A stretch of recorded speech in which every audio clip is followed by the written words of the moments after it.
and welcome to Topical Issues. I'm Stanley Charles. Big ideas can come from anyone, anywhere, anyone willing to create change. They can come from future makers like you. The Caribbean needs your big ideas to create positive change. Your radical ideas can propel us into a more resilient future. Your ambitious ideas can make our region stronger and better.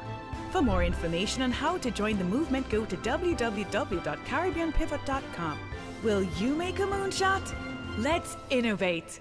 The fourth revolution, industrial revolution, is anchored heavily on technology and ability to analyze and mine data that can inform decision in policy and also in job creation. Yes.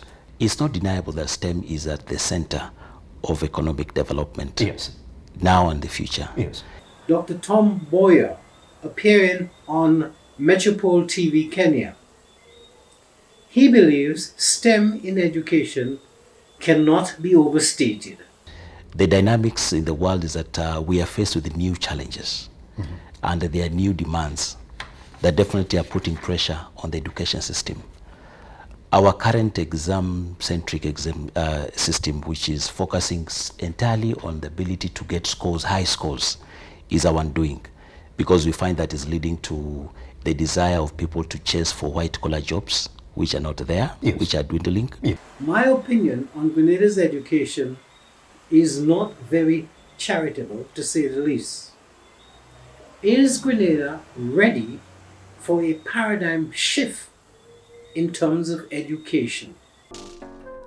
Science and technology have become pervasive in all facets of human life, influencing factors such as the way we grow our food, how we travel, learn and work, and the way we communicate.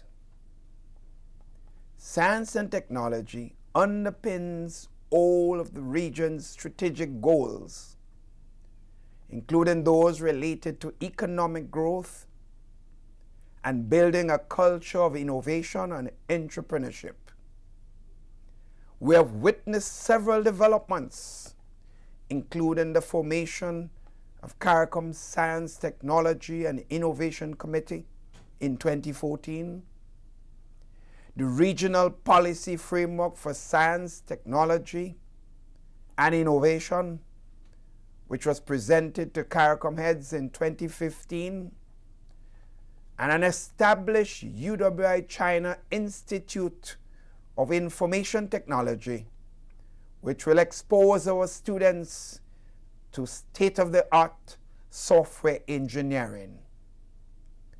The ongoing dynamic revolution in information and communication technology is impacting and changing all aspects of human life and forms part of the core of what we need to achieve with science and technology. One of the major initiatives in ICT is the development of a single ICT space by 2022. The areas I would like to see completed soonest in both of these areas are consolidation of all the science and technology entities and initiatives in the region into one cohesive action-oriented body. All countries in the region adopting the legislation is to harmonize ICT policies, legislation, and regulatory procedures. Being able to collect and analyze our indigenous statistics as a region, digitization of our governments and creating more jobs for the youth of the region, issues related to the single ICT space and CARICOM's digital future added to every agenda of heads of government meetings.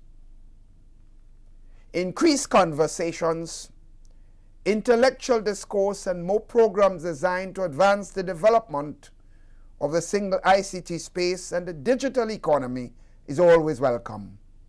The more we know, the more we can work on together as a region. My CARICOM sisters and brothers all, the future is digital, and that future is already upon us. We must push the envelope to ensure that we reap the benefits of the digital economy through STEM and ICT efforts. Big ideas can come from anyone, anywhere, anyone willing to create change. They can come from future makers like you. The Caribbean needs your big ideas to create positive change. Your radical ideas can propel us into a more resilient future. Your ambitious ideas can make our region stronger and better. For more information on how to join the movement, go to www.caribbeanpivot.com. Will you make a moonshot? Let's innovate. Should Grenada give greater urgency to STEM in education? Can Grenada afford not to embrace STEM? Some experts believe failure to embrace STEM can have an impact on Grenada's development. Mr. Timothy Antwine is the governor of the Eastern Caribbean Central Bank. He is deeply concerned. I am deeply concerned about our obsession with subjects rather than skills. I find it difficult to accept that we could go on and on for bragging rights about who gets the most subjects in our schools and not worry about how we connect in with the labor market and what these children are going to do. These children are going bright as they are when they finish school. Because what I see before me is rising unemployment, especially amongst our youth. In many of our countries, the youth unemployment rate is double the national average. So that concerns me, and for me it is very clear that skills is an area. So you can go into some countries and you still can't find plumbers, you still can't find masons. The really good ones are in high demand, and the other ones, well, let's just not talk about that. But then you also have the issue of what is it that we're creating for this new economy? When you look at the skills required for the 21st century, there are skills in the area of emotional intelligence, the soft ones. Then there's coding, and there's cognitive reasoning, and those are not skills that are being sufficiently addressed in our school system. And what is bothersome is that not only are we setting up our children for frustration, but when you look at the region, the average spend on education is actually above the average in developing countries. But the issue is really, where are we channeling those resources? The quality of the expenditure. And therefore I would argue that we need to focus now on what it is that we're going to do. Listen, we have a chance as a region to leapfrog, to make a quantum leap in terms of our development. But it's going to have to be skills. We're going to have to change the dynamic with respect to skills, and it starts with a conversation. You can't leave skill development to education and educators. And I say that with due respect. My mom, my dear, was a master teacher, principal. I have great respect for educators.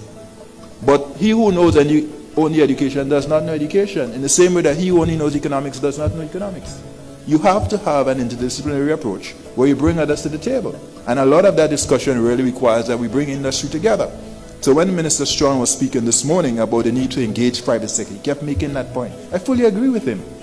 For me to discuss the whole evolution of skills in our region at this time, in our school system, it has to be a conversation that goes beyond education. It has to involve economists, it has to involve private sector, it has to involve civil society, and ultimately, obviously, it has to involve our youth.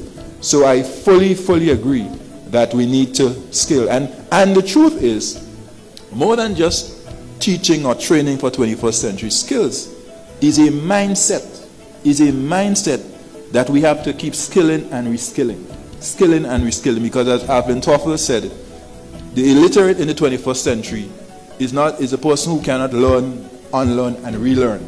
And basically, it requires us to have that agility, as was referred earlier, where we continue to reskill. And so I say to young people, not just that you stay forever young, but you stay forever skilled. And that requires a commitment to lifelong learning. Thank you, and that's it. As usual, we end with something special. Every child is a scientist. And just like everywhere in the world, every child in Africa is very curious, likes to experiment, likes to discover.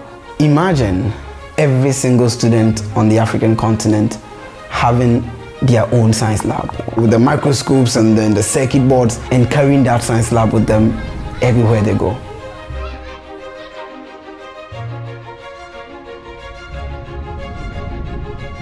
I'm Charles Ofori-Antepim. I'm 26 years old. I'm a scientist, and some people call me the mad scientist. Back in 2015, my co-founder Michael and I really wanted to find a solution, and that was when we built the first prototype of the Science Set. The Science Set is a lab that is small enough that it can fit on the desk of a student, and affordable enough that every student can simply have one. The Science Set currently costs $20. It has close to 45 individual components inside it that students can use to perform a wide variety of activities.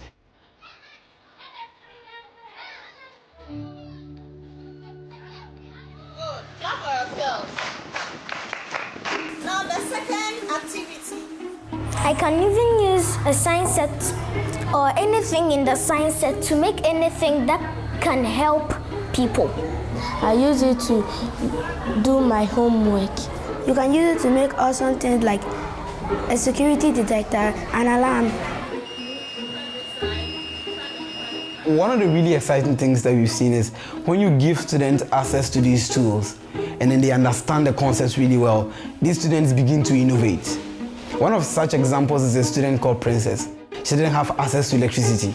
After using the sciences and learning about electrical circuit, she came up with her light box. And then now 4 of her friends can come to her house and they can collaborate on their homework. We are creating a microscope that costs as little as $5. The idea for the microscope is to be able to use really affordable materials, to be able to create something that can magnify up to about 10x to 45x, so that students can view onion cells and things like that. It's humbling, I would say. It feels very humbling to see students use the science set. We believe that in the not too distant future, we're going to have really, really awesome scientists coming from Africa.